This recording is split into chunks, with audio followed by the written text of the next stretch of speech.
Hello and welcome everybody, I'm Christian from Berlin, and you might know the problem that you improvise blues piano and at some point you get stuck. What to play now? This or that, and then of course you play the old stuff that you always play. I'm here to inspire you, to give you new ideas. I walk you through an improvisation, and at many points I give you options. You can go this way, play it like this or that, and this way widen your horizon. It's all about giving you a broader perspective for your improvisation. If you're a blues piano beginner, don't miss on my, of course, free Blues Piano for Beginners course. It's linked in the description box. Let's go. We are building up from quite easy to a bit more advanced. So watch the whole thing. If you enjoyed it, leave a like, helps my channel to grow. Let's go. Enjoy this.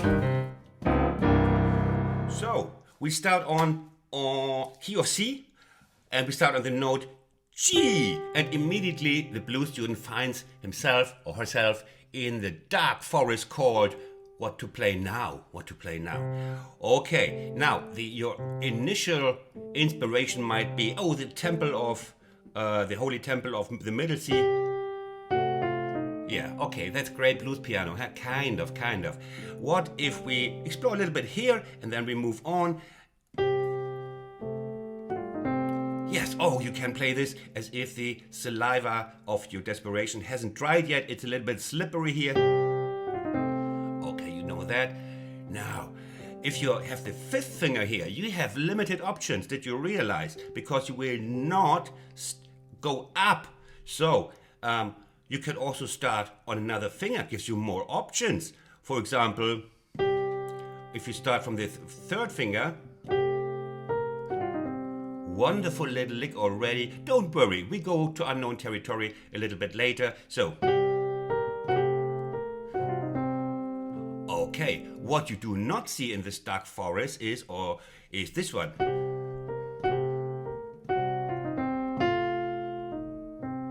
Yes, we're exploring the blues scale a little bit further now. See what I did.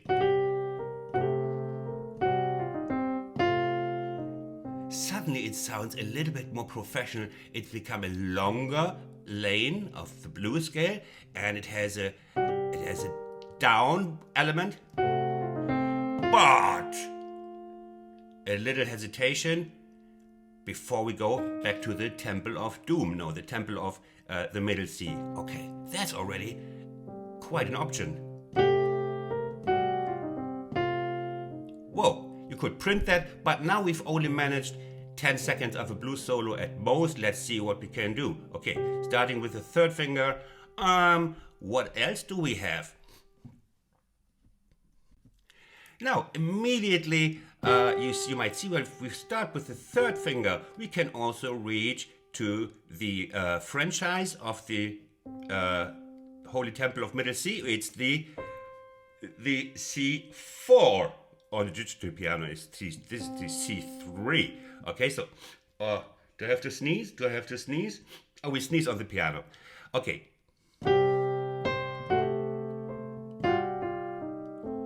Woo, okay. So we're shedding light in this little, what's it called? The bright spot in the wood. A clearing. The clearing in the forest becomes a little bit bigger. We shine a little bit of light into the darkness.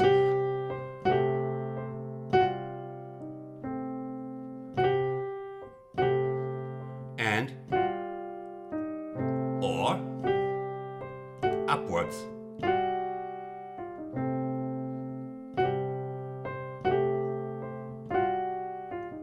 And we are still in one octave on already shed some light. Okay, now of course we can play with this rhythmically.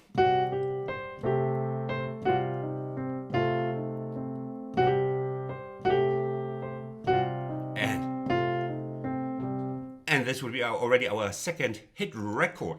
Now, how to play variations and stuff. You don't come up with that by yourself. First, I am your inspiration by showing you these, and the more I put into your system, the higher is the probability that you later on come up with something for yourself. And I show you many options and teach you how to dare to play variations.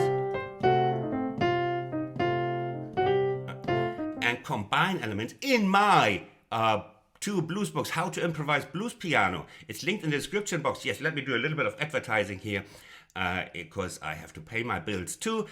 Show you many examples and how to combine licks.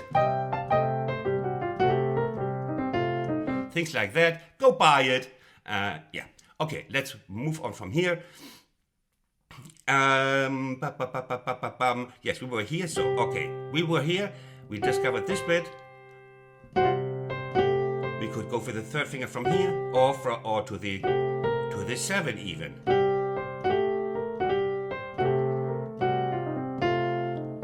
Okay, already some possibilities. What else can we do? Now, of course, you know already the drone lick and the third finger. If you arrive on the G any point in your improvisation and you have the third finger here, immediately one light bulb must switch on, and that is so when you reach any G, not Kenny G, any G, then think of blues, think of the drone lick, like you see we can reach both drone licks from the G, the one with the 7 on top. Ooh, more inspiration. You remember? We're going from the F, the 4th, back to here. Showed you. Now listen to this.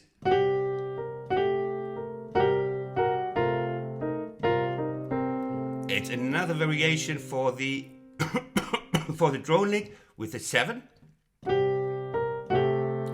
Going down the drone lick, but now not to the holy C, but holding a little bit back before we give in to the magnet of C.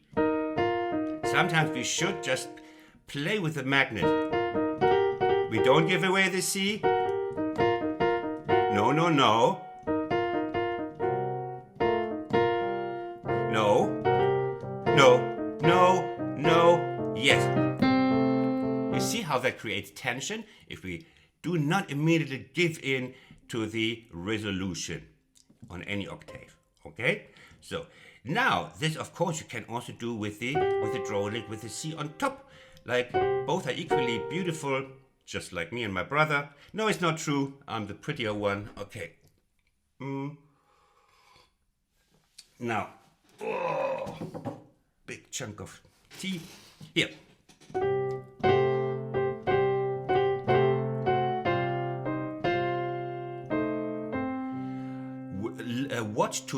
Watch my finger setting. Watch my finger setting here, because this here is getting a little bit and you know that from one of my last lessons, playing the third finger here and the fifth here. So we just use so-called finger setting. You might have heard about it. You could do it, and look at this. You use the first one here. Some lesser genius than myself. No, I'm just kidding. Of course, I'm not a genius. Some other piano players play everything with the thummy. Problem solved. Do as you wish, and we move on. Oh no. There are far more possibilities here. Like. You can play with this, of course, with this little thing, and the ultimate play is, yes, if you're on the G, switch to the first finger, and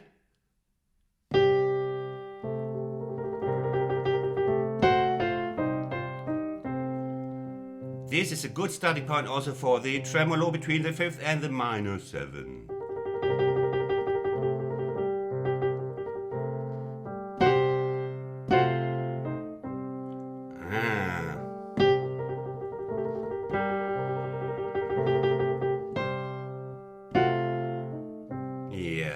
Practice this one with a little juice behind it. Oh yeah, sounds like Johnny Hooker. Okay, now we can also do we can start from the G but play other notes at the same time. We still start from G. Now listen to this.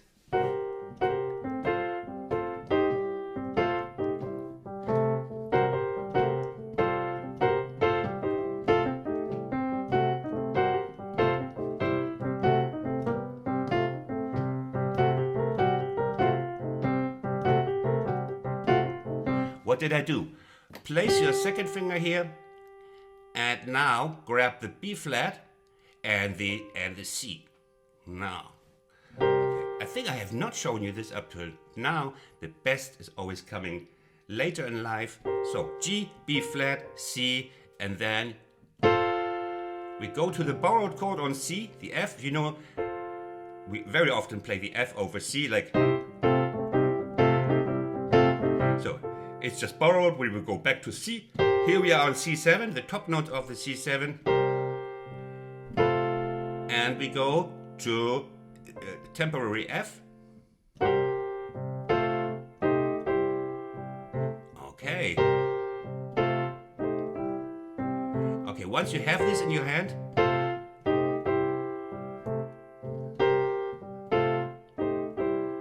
you could play. We just use the thumb as the axis of rhythm. Here.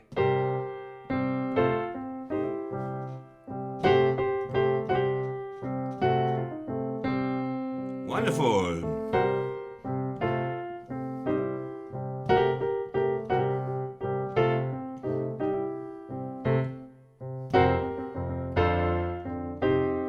How wonderful is that sound? Now, we can't even be lazy at the moment and stay here while we play. We go to the F in the left hand. And that's a great sound. Now, let's have a look. Starting point is the same when we're on F here. Second is also the same, F. Of course, we are in F now. So, whoa. And let's have a look of F. That is the fifth, the minor 7, the G, and the C. Okay? In C, we were here. In F, we just have to switch from the E to the 7 of F because it's called F7, as you know. Okay? So.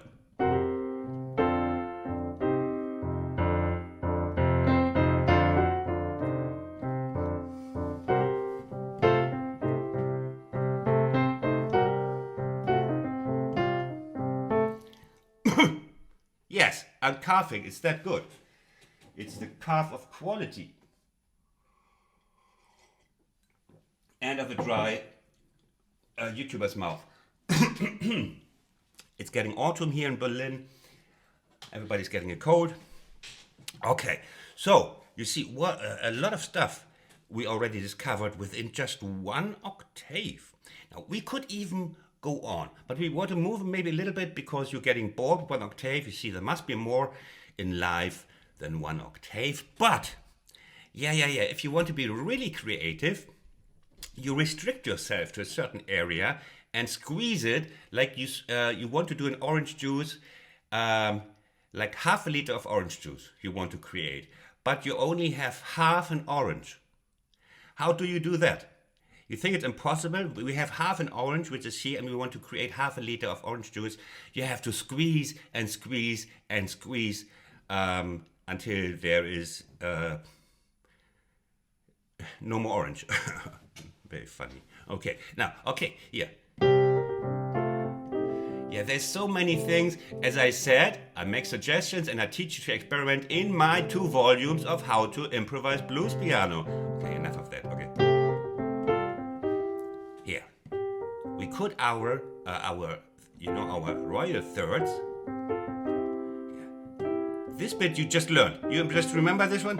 Here, our F third here. And you know our royal thirds. I told you in many of my lessons. Go subscribe. You save valuable lifetime on my channel. Now, okay.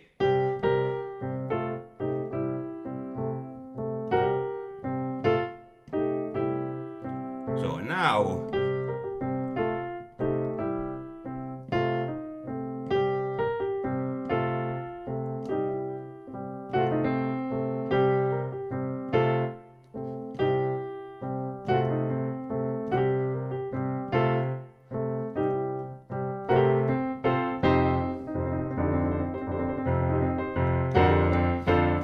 Woo!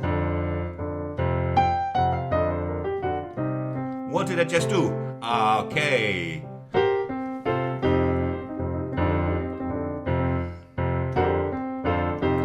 We put the fifth finger now on G, for example, and this jump creates dynamics. You know, now we are ungluing ourselves from this octave and creating airtime and jump right here.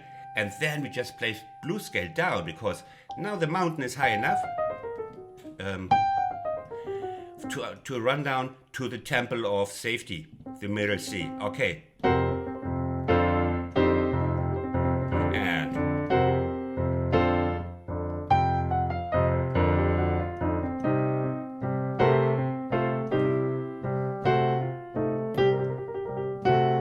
you know all these elements. I just inspired you for all these elements. This is already known to you. Now, okay, let's have a look at this rundown from G. Perfectly all right if you just play. Pay attention always to your finger setting, otherwise you will stumble and break up the flow, and we don't want that, so make sure the fourth finger is always on the G flat, and then you second here, and then you can do it nice. Okay, but let's inspect that. You hear that often, just the blues scale, very, very good, but second time you might give it an optional sound, maybe a little bit of German blues spice. Oh, sorry, I just have to drink while I teach. It's not drinking and drinking, but in terms of tea. Now, okay. Oh, one element you knew already, that one element, this really is a great sound. Ha! Not quite home yet. But I showed you something else also, which you know of, many of you know already. Yeah, it gives a little bit of meat, even if you're vegan, to a blues run. Just one little clash in the middle of the run down, and it has a little spice on top. Oh, two spices now. That really are small details that lift you from the crowd that are learning on other blues channels. I'm not talking bad other names, but yeah, there are some. Oh, let's forget it. Okay, so we have.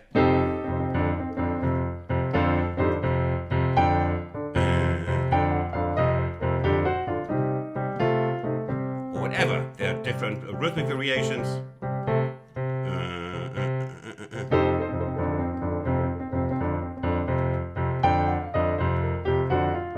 Yeah.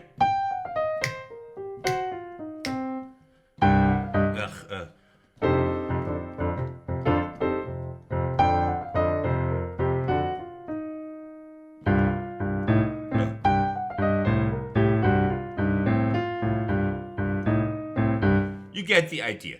There are all little variations because I just cannot recall what I played in the example before. Now, what can we do something else with this G? Okay, let's say.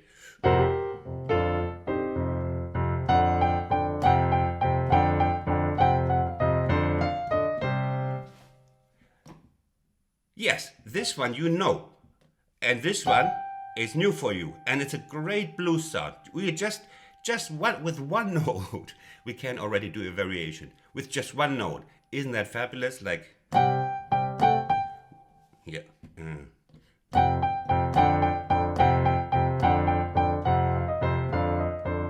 Great again.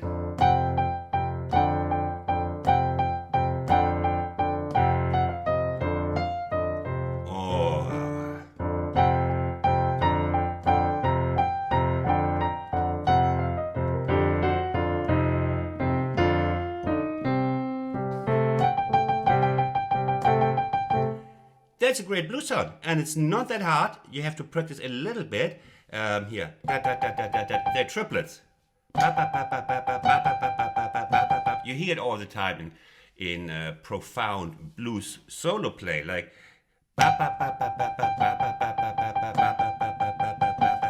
Sometimes even this. But this is a little bit advanced. I don't want to give you a headache and click away and unsubscribe. Like.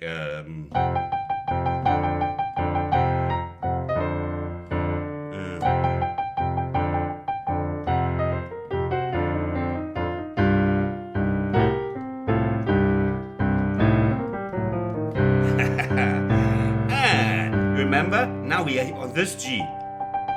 And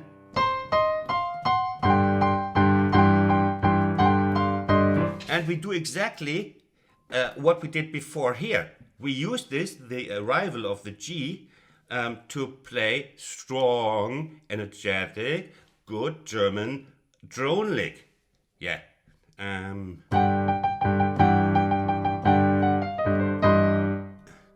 I give you a couple of suggestions.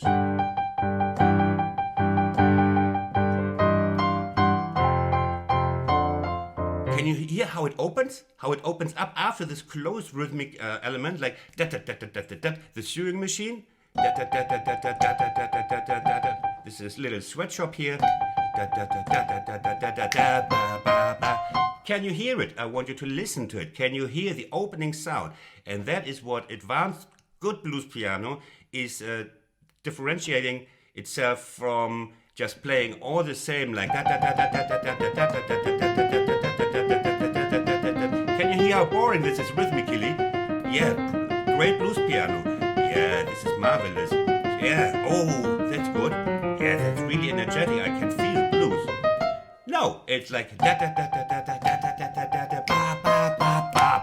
Now you hear it, right? It's this opening after the closing, after the closed rhythmic element. It's called, close and wide rhythm, and that's essential.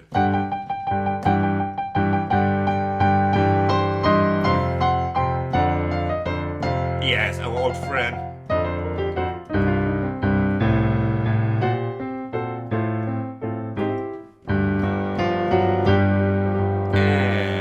And let's try here from this G now. Close. Wide, close. Wide. Close, close, close, wide. Yeah, it's getting a bit confusing. But can you see how the clearing in the forest is widening and all of a sudden you recognize these little elements and the magic that is not so much magic, it's just engineering basically. But even if you don't think you're on that level yet, and if that sounds too abstract because of this close and wide, it's really important. I hardly teach it because you want licks. You always want like prefabricated licks. Okay, how did Dr. John play this? But to look into the motor room under the hood and see why is it great, because it has elements of close and wide rhythmic. And if you want to improvise beautifully, you have to listen to the engineer. In this case, it's me. It's close, close, wide, wide. We're getting even closer now. Close and wide. Wide. Yeah? So here was a close element yet that you probably don't know yet. Here, you know this one. Here. Now we have a starting point E flat. By this time we don't bother about starting points anymore. So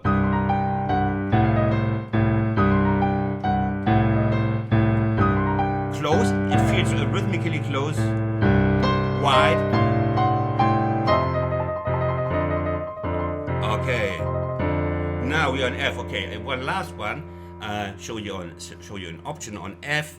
Now, look at this voicing here. We are on F right now. Starting point is C in this case. Hello C. And now I'll show you something that is great for F.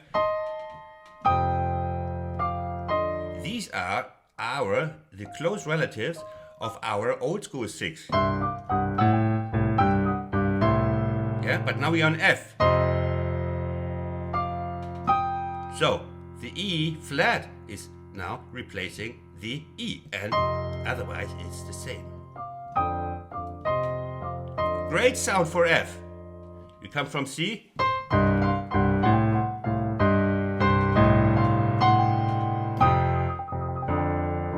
And you go down. We stay on it. Show you options again in the dark forest of F. Or here we go straight from the major third of F and the octave. We go down just the 6. It's very nice in the hand. And you can do a lot of damage.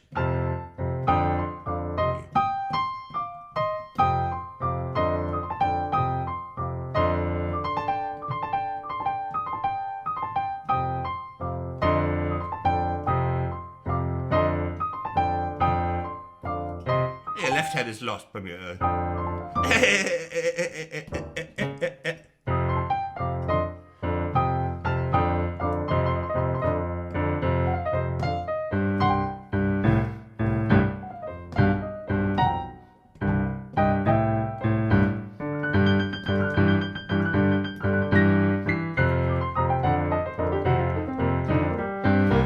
Okay, finally, if you don't know this yet, many of you, of course, followers and fans will know, of course, this bit here. I'll show it briefly.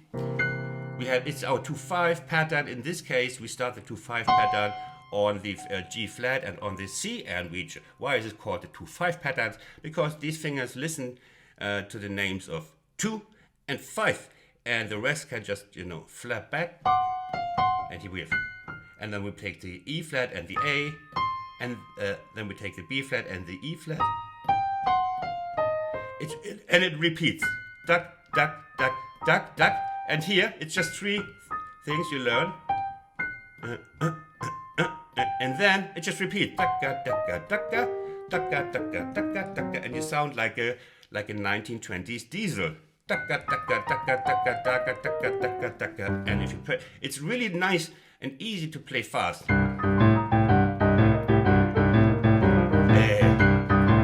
then if you only do this, then it's getting boring. And then again.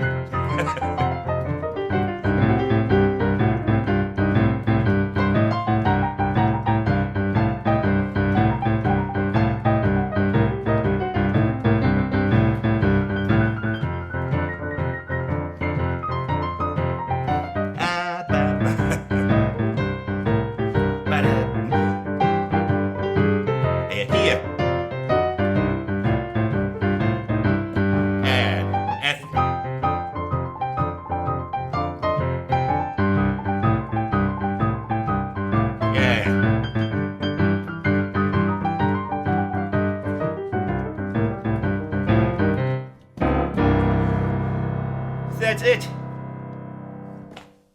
Bye from Berlin. Thanks for watching. I hope you enjoyed this one as much as I did. Bye.